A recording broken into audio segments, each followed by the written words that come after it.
i7 ગુજરાતનો અવાજ। નમસ્કાર દર્શક મિત્રો, i7 ન્યૂઝ ગુજરાતીની સાથે હું છું આપની સાથે પાયલ બામભણિયા। તો જોઈએ આજના મહત્વના સમાચાર। બોરસદની સંજીવની હોસ્પિટલના સ્ટાફ નર્સની બેદરકારીના કારણે પ્રસૂતિ દરમિયાન પરિણીતાને આંતર ઇજાઓ થતા પરિણીતાનું કરમસદની શ્રીકૃષ્ણ હોસ્પિટલમાં સારવાર દરમિયાન મોત થતા પરિવારજનોએ હોબાળો મચાવી હોસ્પિટલના તબીબ સામે કાર્યવાહી કરવાની માંગ કરી। આંકલાવ તાલુકાના માનપુરાની 24 વર્ષીય પરિણીતા નમ્રતાબેન હિતેશકુમાર પઢિયારની પ્રસૂતિની દર્દ ઉપડતા તેણીએ ગત શનિવારની રાત્રે બોરસદની સંજીવની હોસ્પિટલમાં પ્રસૂતિ માટે ખસેડવામાં આવી હતી।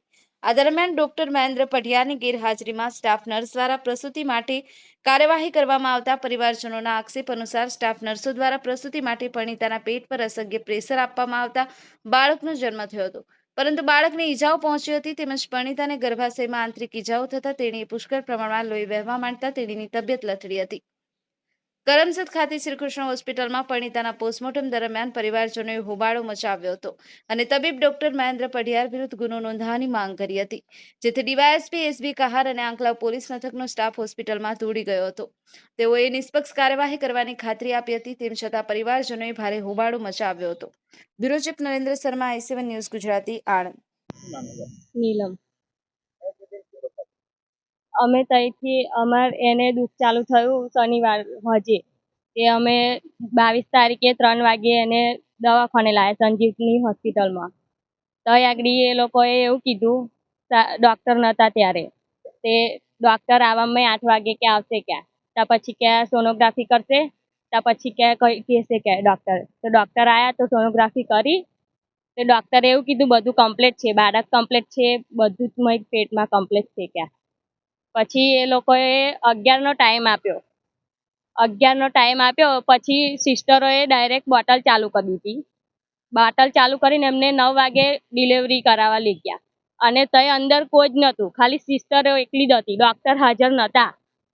અને ત્યાં પછી એમને લોકોએ 4 થી 5 જણા 5 થી 6 જણા હશે, એમને બધાએ પેટ ઉપર પ્રેશર આપ્યું અને એમાં આ બધું એને કોથળી ફાટી ગઈ અંદર અને એનું ખૂન જ બંધ જ નહોતું થતું અને ત્યાંથી અમને અહીં આગળ મોકલ્યા ને શું થયું એવું અમને કીધું નહીં।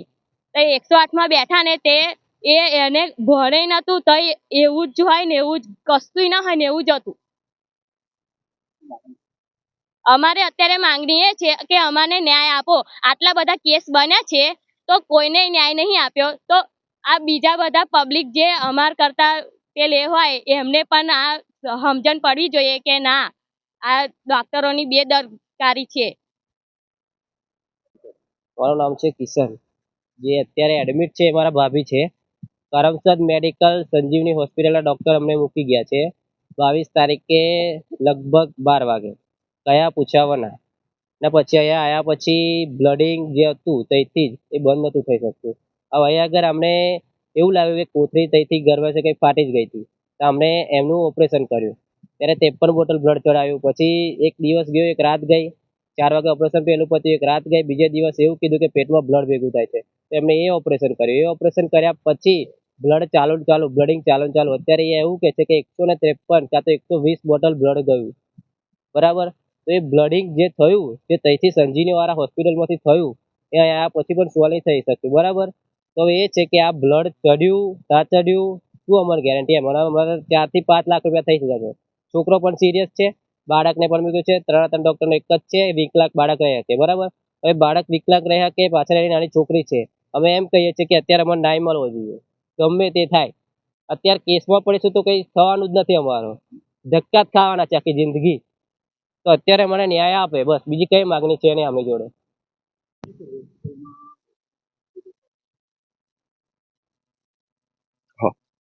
આજરોજ નમ્રતાબેન હિતેશભાઈ પરમાર રહે માનપુરના અહીંયા કૃષ્ણ હોસ્પિટલ ખાતે મરણ ગયેલાની સારવાર દરમિયાન મરણ ગયેલાની વિગત ધ્યાને આવી હતી। એ બાબતે તપાસ કરતા વિગત એવી જણાઈ આવેલ કે 22 તારીખના રોજ નમ્રતાબેનને સંજીવની હોસ્પિટલ બોરસદ ખાતે ડિલિવરી બાબતે એડમિટ કરવામાં આવ્યા હતા અને એ ડિલિવરીની કાર્યવાહી કામગીરી દરમિયાન એમને કંઈક બ્લડિંગ વગેરે ચાલુ થયા હતા અને એવી કોઈ હકીકત જણાવતા એમને ત્યાંથી કૃષ્ણ હોસ્પિટલ ખાતે વધુ સારવાર અર્થે એડમિટ કરવામાં આવ્યા હતા અને 22 તારીખથી આજ દિન સુધી એમની સારવાર ચાલી રહી હતી અને એ સારવાર દરમિયાન મરણ ગયેલાની વિગત જણાઈ આવેલ છે.